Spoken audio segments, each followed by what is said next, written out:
Assalamualaikum warahmatullahi wabarakatuh. Alhamdulillah kita bertemu lagi.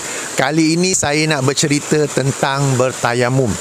Kenapa nak cerita tentang tayamum dan apa kaitannya apabila kita sedang berkemah ataupun berkelah dalam suasana alam, keindahan alam ciptaan Allah ini? Dan boleh ke tayamum jika ada air? Kalau tengok video di sebelah, ada air tu, saya di tepi anak sungai ni. Kena pegang mikrofon dekat sebab bunyi air agak kuat, dibimbangi tak dapat dengar ya. Jadi tuan-tuan dan puan-puan, apakah keperluan tayamum? Saya bagi dua contoh. Pertama, sedang kita kata camping, berkemah, suami dan isteri dibolehkan melakukan hubungan seks bersama. Tapi selepas tu nak kena mandi wajib. Ada sekadar anak sungai saja nak mandi wajib macam mana? Ataupun airnya sangat sejuk. Maka dalam ketika itu boleh bertayamum, kerana tayamum bukan sahaja digunakan untuk mengangkat hadas kecil tetapi juga mengangkat hadas besar. Contoh yang kedua, seorang muslimat yang datang berkemah, camping di sini 3-4 hari. Tengok, dan beliau dalam keadaan didatangi haid. Tengok hari kedua haid telah pun kering dan beliau sudah pun boleh solat. Tapi macam mana nak mandi wajib? Okay, air ada tetapi tak sesuai pula hendak mandi. Kena pula katakan tempat ni agak ramai orang yang camping sama-sama ke apa, lagilah tak sesuai nak mandi di situ, maka bagi dia juga boleh untuk tayamum dan kemudiannya untuk solat seperti biasa. Ini dua contohnya ya. Tuan-tuan dan puan-puan, sebelum saya nak cerita tentang cara-cara hukum-hukum berkaitan dengan tayamum, saya ingin memberi satu amaran terlebih dahulu. Jeng. Okey.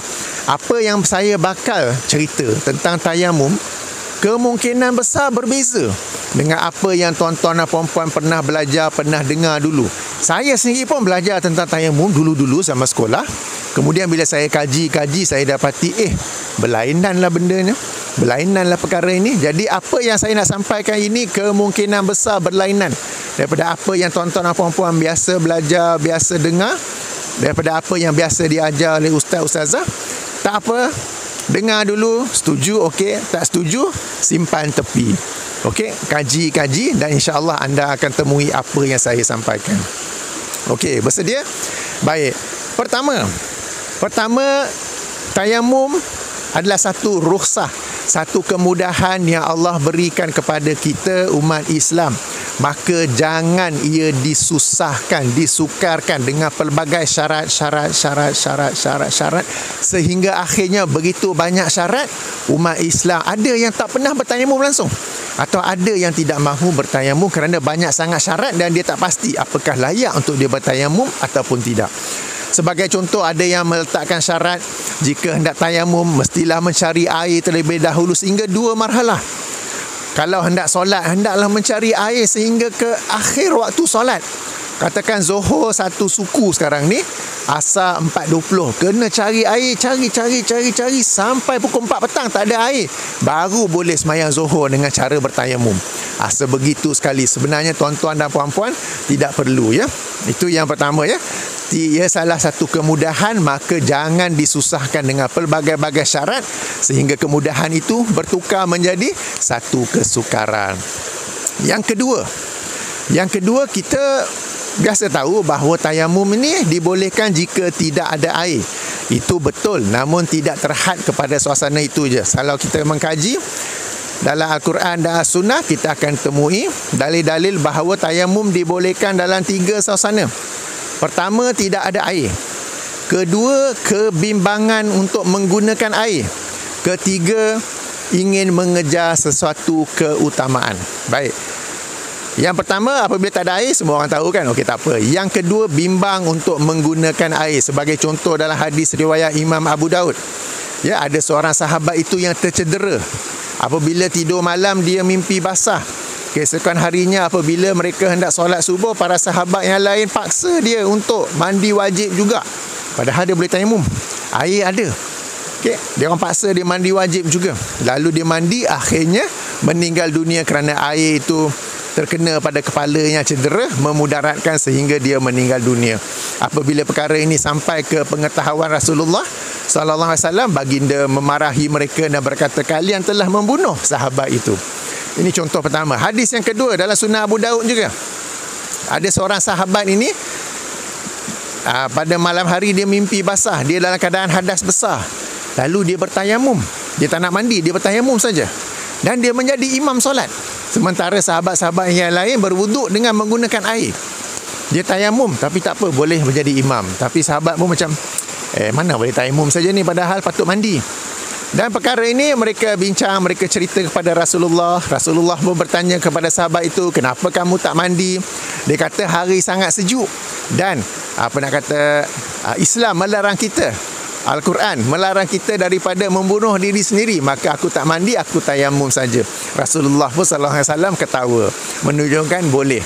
Jadi ini syarat kedua ya, kebimbangan menggunakan air. Bimbang mungkin kerana kita dalam suasana cedera ke, ada sakit ke apa ke, kalau menggunakan air ia lebih akan memudaratkan lagi.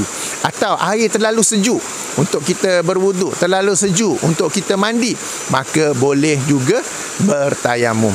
Jadi kebimbangan menggunakan air. Kebimbangan ini dalam masa kini, katakanlah seseorang, satu family itu, satu kumpulan itu pergi camping di tempat yang tak ada air, mereka ada bekalan air. Dan bekalan air itu cukup untuk mereka minum saja, tak cukup untuk mereka nak mandi ke, nak berwuduk ke apa. Maka mereka juga dibolehkan bertayamum. Ada air, tapi air mereka perlu simpan untuk minum, untuk masakan ke apa ke, tak cukup untuk mereka guna untuk mandi ataupun berwuduk. Jadi dalam kes itu dibolehkan untuk bertayamum. Okey, sekarang ni contoh yang ketiga, kes yang ketiga, mengejar sesuatu keutamaan. Dalam sebuah hadis riwayat Imam Al-Bukhari, Abu Daud dan selainnya, Rasulullah SAW setelah selesai buang hajat kecil, ada seorang datang lalu memberi salam kepada Rasulullah. Assalamualaikum. Dan Rasulullah ni SAW tak suka nak menjawab salam ketika beliau dalam keadaan hadas kecil. Baginda tak jawab salam, baginda terus pergi ke satu tembok, tepuk di sana, sapu muka, sapu tangan, dan kemudiannya menjawab Waalaikumsalam. Menunjukkan tak payah cari air jauh-jauh, tak payah ni. Okey, mana-mana yang boleh tepuk, tayamum, dah boleh saja kerana ingin mengejar sesuatu keutamaan. Ya, dalam kes ketiga ni Rasulullah SAW tak pergi cari air sampai 2 marhalah. Tidak pergi tunggu sampai kejap aku pergi cari air dulu, tak ada begitu ya. Terus ada tembok di situ, baginda tepuk di sana, muka, tangan, dan kemudiannya menjawab salam tersebut. Jadi ini 3 suasana. Yang pertama kita biasa tahu apabila tidak ada air. Yang kedua, ketiga kita mungkin tidak tahu. Yang ini kebimbangan menggunakan air. Dan yang ketiga untuk mengejar sesuatu keutamaan. Okey ke setakat ni? Terkejut ke? Alright, okay. Saya ada bacakan dalil-dalilnya itu secara ringkas. Kalau nak secara mendalam, boleh rujuk buku saya, Panduan Akidah dan Ibadah Ketika Sakit. Panduan Akidah dan Ibadah Ketika Sakit. Dalam tu ada satu bab khas tentang tayamum, dan saya ada senaraikan hadis-hadis yang saya sebut secara ringkas dalam video ini. Jadinya tayamum ini adalah untuk membersihkan diri daripada hadas kecil dan juga daripada hadas besar.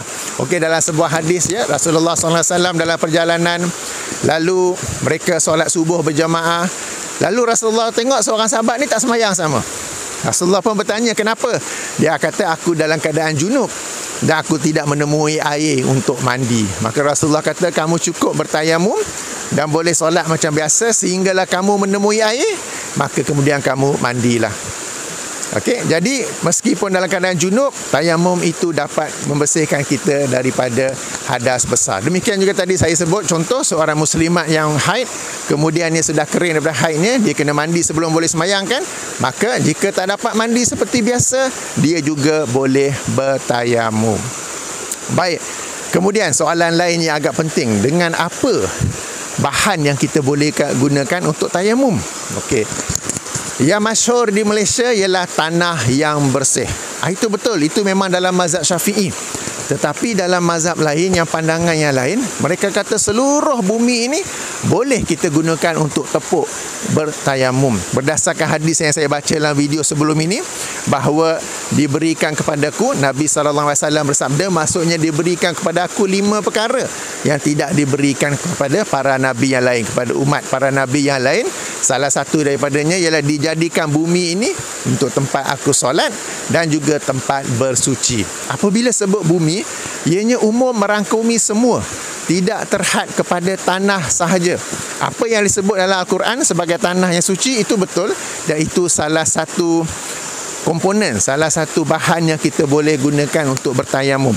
Tapi berdasarkan hadis Nabi SAW saya bacakan tadi, ia merangkumi semua. Kenapa ya tuan-tuan dan puan-puan? Kita kena ingat, tayamum ini adalah satu kemudahan. Dan bukan semua orang ada tanah yang boleh dia bertayamum. Katakan orang yang hidup di padang pasir.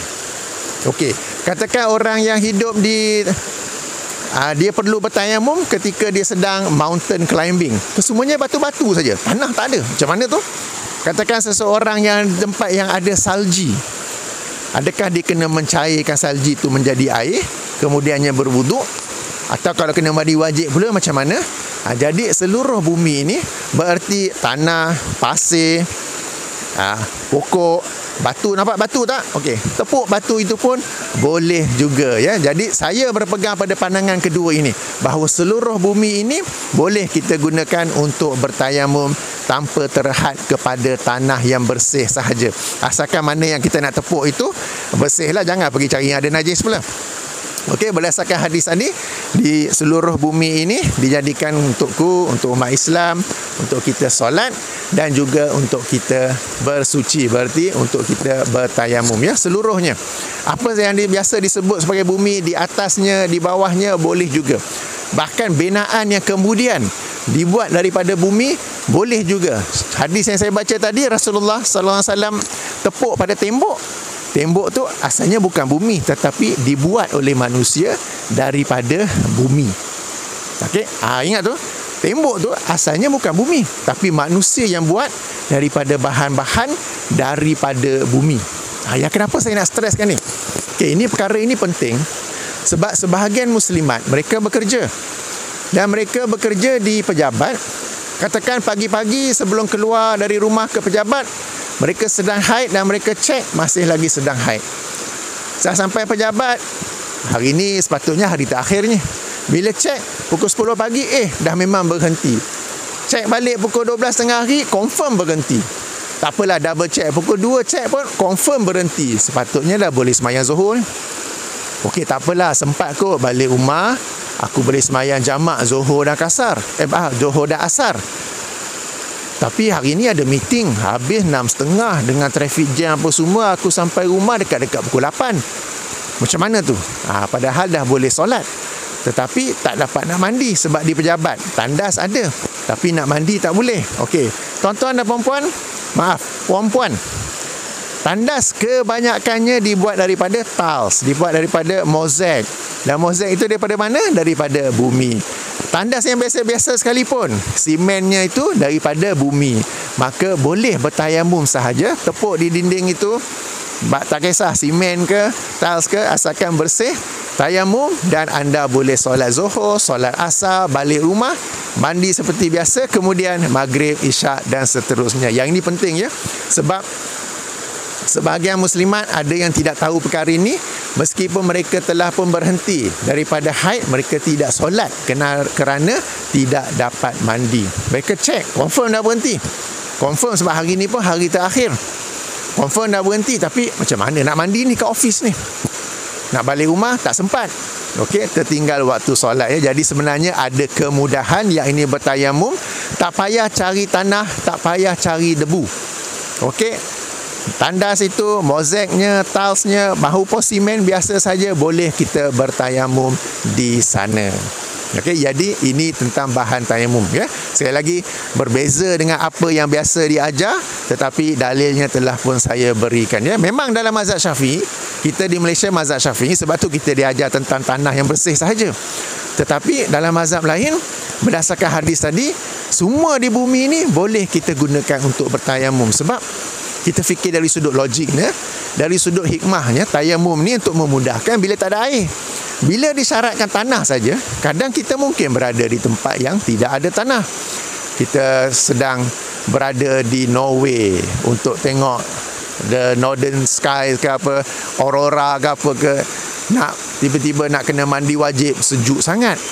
Nak tayamum salji je semua. Takkan nak korek salji tu bertayamum tanah di bawahnya? Tak apa, boleh tepuk saja. Itu termasuk dalam bumi. Itu termasuk dalam erti kata bumi, ya. Baik, bahan tayamum. Seterusnya macam mana cara tayamum? Okey, yang ini penting, kita tepuk. Dan Nabi SAW selepas menepuk, kalau ada ekstra debu ke apa ke, baginda satu riwayat meniup, satu riwayat mengibas, menunjukkan kita tak mahu berdebu tu. Tak, yang bukan suruh ambil debu pergi sapu muka. Okey, bukan suruh ambil tanah pergi sapu muka. Ini satu perkara penting, sebab kerana kefahaman ini kita bawa tanah merata-merata, batu kita sapu apa gitu. Tak, tuan. Menggunakan tanah untuk bersihkan diri tu hanya untuk wuf-wuf kan? Okay, kita manusia tidak, kita bukan najis mughalazah, kita hanya tepuk. Dan ini tepuk ini kita sebut ta'abudi, satu ibadah yang Allah perintahkan tanpa kita dapat fikir apa logik di sebaliknya. Tapi tak apa, sami'na wa ta'na, dengar dan taat saja. Tak mahu debu tersebut. Sebab tu Nabi SAW apabila tepuk, bila tayamum, bagi para sahabat tak cerita di muka baginda ada kesan-kesan tanah, di tangan baginda ada kesan-kesan tanah, tidak ada. Okey, dan bila baginda tepuk di tembok, mana ada debu, mana ada tanah di situ. Dan bila baginda bertayamum, ada debu apa di tangan, baginda mengibaskannya. Dalam satu riwayat lain, baginda meniupnya. Berarti tidak mahu. Dan tayamum ini kemudiannya cukup seperti, sekejap ya, saya sangkut mikrofon dan saya tunjuk.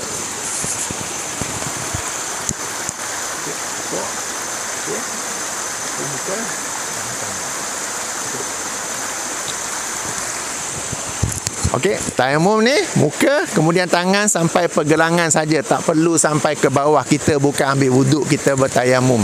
Itu saja dan sekali saja. Tak payah tepuk sekali kemudian muka. Tepuk sekali lagi untuk tangan. Kenapa? Ada tepuk mustakmal. Ada debu mustakmal. Nah. Mustakmal tu wuduk pun tak ada. Air mustakmal pun tak ada. Saya dah cerita dalam video saya yang lain, cara berwuduk di dalam kapal terbang. Saya dah cerita dah. Air mustakmal pun tak ada. Jadi bila tayamum, nak sebut apa? Debu mustakmal, batu mustakmal, pokok mustakmal, tidak ada ya. Jadi sekali tepuk tu sekaligus terus muka dan juga tangan. Tak perlu kita tepuk sekali untuk muka, sekali untuk tangan. Tak boleh dua-dua terus kerana mustakmal. Mustakmal ni cuba cari dalil, ada ke in the very first place? Okay, itu antara yang perkara yang ditukuk tambah yang sebenarnya menyusahkan kita umat Islam. Okey, apa lagi? Baik, tayamum untuk bahan tayamum, cara tayamum, dan tayamum itu adalah sah untuk kita gunakan sampai kita jumpa air dan selamat untuk digunakan. Sebab kadang air ada, tetapi kerana adanya kebimbangan, kita tidak dapat menggunakan air tersebut. Sebagai contoh, seorang yang mandi wajib dengan cara bertayamum saja, dia mengangkat hadas besar dengan cara bertayamum sahaja. Sebab tengah camping di hutan ni apa ya, bila dah balik rumah boleh mandi seperti biasa, maka dia pun mandi wajib seperti biasa dan meneruskan aktivitinya seperti biasa. Tuan-tuan dan puan-puan, tayamum ini adalah sah untuk mengangkat hadas kecil atau hadas besar. Solat yang kita laksanakan tu adalah sah dan tak perlu qada. Itu bukan solat hormati waktu, itulah solat yang sebenar-benarnya. Tak perlu qada lagi dah. Dalam kes-kes pada zaman Rasulullah SAW, para sahabat yang kena tayamum itu, baginda tidak suruh mereka qada apabila jumpa air. Sebaliknya, bila jumpa air ataupun sudah selamat untuk menggunakan air, mandi seperti biasa, wuduk seperti biasa dan teruskan ibadah seperti biasa, tidak perlu qada. Ini saya nak kena ulang ni, sebab kita di Malaysia selalu diajar tentang bolehnya qada. Sampai-sampai kita ni menganggap solat ni perkara mudah. Ada dia sedikit halangan, sedikit kena selut, sedikit kena lumpur, tak apalah, qada lah. Okay, padahal qada ni tak ada. Okay, qada tak ada, semayang tu tetap dilaksanakan ya, semayang itu tetap dilaksanakan. Jadi ini yang saya nak sampaikan tentang bertayamum. Jadi saya dah bagi amaran awal-awal. Yang saya nak cerita ni memang berbeza daripada kebiasaan masyarakat, kebiasaan yang diajar oleh ustaz dan ustazah. Tetapi saya telah membacakan dalil-dalilnya secara ringkas. Jika nak tahu secara penuh, boleh rujuk dalam buku. Buku ini boleh muat turun secara percuma saja. Okey, dari laman web saya, dan saya ada bagi link pautannya di bahagian description di bawah. Mana nak cari description? Exit video ni, tekan tajuk, ada description, boleh klik di situ ya. Boleh, ataupun hafizfirdaus.com, e-buku Hafiz Firdaus, cari di situ panduan akidah dan ibadah ketika sakit. Dalam situ ada satu bab khas tentang tayamum. Okey, jadi tuan-tuan dan puan-puan, kalau tak setuju tak apa. Saya tahu, saya sendiri, saya ni orang Malaysia. Belajar agama pun di Malaysia. Jadi bila saya kaji-kaji tentang tayamum, saya pun macam, is it really? Wow. Tapi wait, nanti dulu. Okay. Lama kaji sumber ni sumber tu, barulah saya pun berpegang dengan apa yang saya cerita. Jadi saya tak harap tuan-tuan dan puan-puan terus setuju dengan saya. Okey, tetapi teruskan pengajian, teruskan fikir. Kita boleh juga fikir, sebab ulang ni, tayamum ni sesuatu yang sepatutnya memudahkan. Jangan letak macam-macam syarat sehingga akhirnya menyusahkan, sehingga akhirnya tak tayamum. Tuan-tuan dan puan-puan pernah bertayamum tak? Okey, jadi insya-Allah kita jumpa lagi. Subhanakallahumma wa bihamdika asyhadu an la ilaha illa anta astaghfiruka wa atubu ilaika. Assalamualaikum warahmatullahi wabarakatuh.